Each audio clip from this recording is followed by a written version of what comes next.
Potato is tomato. Hello, listeners. Today is January 7th, 2022. Today our topic is, should a kid have an iPhone or an Android? And to start it off, what is the best age to get a phone? Well, I personally think ages 12 to 13 should be able to have a phone just because they're mature enough to handle that amount of technology by themselves. Well, I feel I think, uh, like an expensive phone, I feel like that's the right age. But I think the best way to come at it is like a test phone, for example. So maybe when they're like 10, you can get them, I don't know, like a really bad iPhone, like an iPhone 5, just to text people and just a test run. And then if they do well, when they come of age to being 12 or 13, then you can get them like a normal phone, like, I don't know, a 6 or a 7, or maybe an 8. And just because I think if you can then see are they responsible with the phone, and are they too addicted to the phone, and then you can base when they get their phone upgrade from what age. What could go wrong? Could they get addicted, or could they get depression and anxiety? Well, you can't just get depression from a phone. It doesn't just work like that. You have to be like a doctor has to like write up a medical form to say that you have depression. But it might cause like some sadness, and it might creep into your daily life. Yeah, I totally agree with that. But yeah, you can't just go up to someone and say, I have depression because I have a phone. You have to get a doctor that has a PhD to prescribe you with that you have that mental illness. Now, what are some reasons they should have a phone to socialize with others? Well, there's the fact that they could be left out from, because it starts when some kids start getting phones, it turns into they can make their own plans. And once they can, if one person doesn't have a phone and everyone else does, you can get left out very easily because you don't have a way to contact anyone. I know we talked about this in one of our last podcasts. It was about video games bad, and one of the questions were, is there a problem with you might get depressed because none of your friends can play with you or text you. Now, while security, safety, and convenience are the main reasons to consider getting your child a cell phone, other benefits might include, what do you think? Well, as I said before, like the socialization with your friends, and you probably would get left out. And when you have a phone, you're so much safer, allowing you, let's say you want to go to the park with your friends and you need some way to contact someone if you need help. Like there's multiple reasons why they should have a phone, but there's also reasons why they shouldn't. We can start with like social media, like cyberbullying, and maybe like getting scammed, and like it can really affect you if something like that happens to you at a young age, that can really affect you for like the rest of your life. All right. Now, other benefits might include keeping your child from being left out when many of their friends have cell phones. Now, I know some kids do have cell phones, and most of them do, but what would happen if only one person didn't have a cell phone and everybody else did? What do you think the scenario would be for that?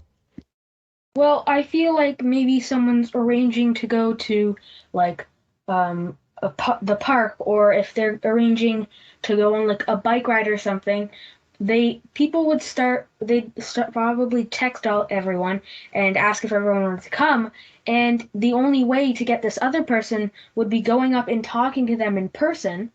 And number one, with COVID, that's going to be hard.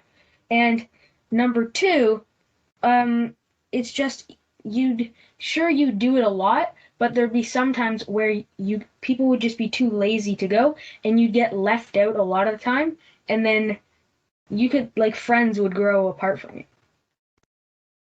Yeah. Now people say many kids can have a phone from 11 to 13 years of age. Do you agree or disagree? I agree because by that time you're basically like you're almost a teenager, and everyone around you already has everything. But then there's the social media, which we'll get to maybe at another episode. But there's some other factors where you could get addicted, and that's when we bring into our next topic. You can get addicted to this phone, and you're always checking it every 5 seconds, and like it causes this thing. It just anxiety because you don't want to be left out, so you're checking and checking and checking, and it's like it's not good. Just like video games, it's not good for your eyes because your retinas they're you're gonna get headaches. Your eyes are gonna be blurry. It's just you people get addicted to their phones, and it's not good for them. Yeah, I agree with you, and but it also to determine it's how old your kid is mentally. Because you could give your kid a phone at 10 and they'd be fine with it because they know about the bad things that could happen when you have a phone. Yeah, like I agree with you. And there's also parental restrictions that you can also use. Um, but you just like the back to our other podcast, video games. Make sure to listen to it. We talked about that parental controls. If I feel like if they were a bit like more sophisticated and a lot more advanced, I think I'd love them even more. Now, next topic. Mobile games, some mobile games are very addictive, but do they get boring? Yeah, like I feel like with mobile games, the entire purpose is to just get people to play for a short amount of time, put as much ads as possible into it, and then that person ends up deleting it, and then they make a bunch of money. And it's just all like half the things that you can do costs money on a mobile game, and they're just trying to seek out the money. Yeah. I mean, also it kind of depends on what mobile game you're playing. If it's a really like trusted mobile game, there won't be as many ads as if you were to download a random one. Now, like you said, all they want to do is suck you in so you can pay them money, and you're 100% right with that. That's mostly what mobile games do. Um, because they're not console games. Yeah. And now for our next thing. What could be bad about being on your phone all day? Well, you already kind of know that being on your phone all day is horrible, and that's a lot of screen time. And I guess if you were on it all day, every day, that would really have an effect on you, mentally and physically. Mm-hmm. Because you wouldn't be going outside as much, and you'd just be staying indoors. I don't know, texting on social media or playing your mobile games. And when you do go outside, you can you can be in danger from just walking around sitting like looking at your phone. Like you could be hit by a car going through a crosswalk, and you're not aware of what's around you, and it can endanger you and others because like a good amount to stay on your phone, and a lot of people don't, but 2 to 2.5 hours a day is like an around of the time that you want to be on. But people go are like nowhere near that, and being on your phone for like 12 hours a day severely damage your eyes, and it severely damages your eyesight as well over like multiple years. But really think about it. Only 2.25 hours a day max. 2 to 2.5 hours a day max. Is that really realistic? Because some people need to go on their phones in case someone's texting them, if they want to look up a recipe, or if something goes wrong. Now, Yeah, like I agree with you. And it's just a suggestion that if you don't need to be on it, don't you then this is like a time for like 2 hours a day for just being on it just because. And it's also thinking about you're also online all day looking at a screen, so you should probably cut down on your phone usage. okay, next topic. Talking with friends when others around you have a cell phone makes it want you it even more. Makes you want a cell phone even more. How do you feel about that? Well, I haven't been in this situation myself, but some other people have, and there's, and it's just when you have a phone and other people don't, it's you need to you have to be very careful and make sure they're included like 100% of the time because it's not their fault that they're not included in it and they shouldn't be left out. So if you have a phone and your friends don't, like you want to treat them the way you would want to be treated, and I think everyone should like remember that.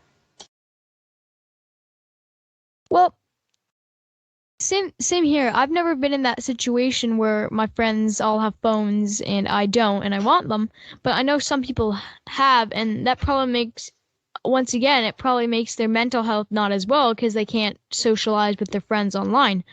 And I feel like that's a it's a huge topic to talk about. Yeah, like it's just that your phone your phone is useful. You have it for a reason, and but there's also other things that you can do on your phone that it's great to just play a little game well if you have nothing to do or watch a video if you're just sitting there. But if you're just watching constantly and you're always on that phone and you keep racking up these hours, like you're it's not it's horrible for you as a person in your mental and physical health. It's but because I think it's all about the user. It's all about the user. And we get influenced by our friends, which changes our perspective like almost every day. So it's it's all about the user and the influencers to that user. And as I'm looking at the time now, it looks like we are out of time for today. For our, we have a couple ideas for our next podcast, so make sure to stay tuned for our next ones. And I'll pass it to you, Desi. Thank you, listeners, for listening. That sounded a little strange. We will be back in the next episode with the same topic. We will be having a guest speaker on soon, and have a very nice day.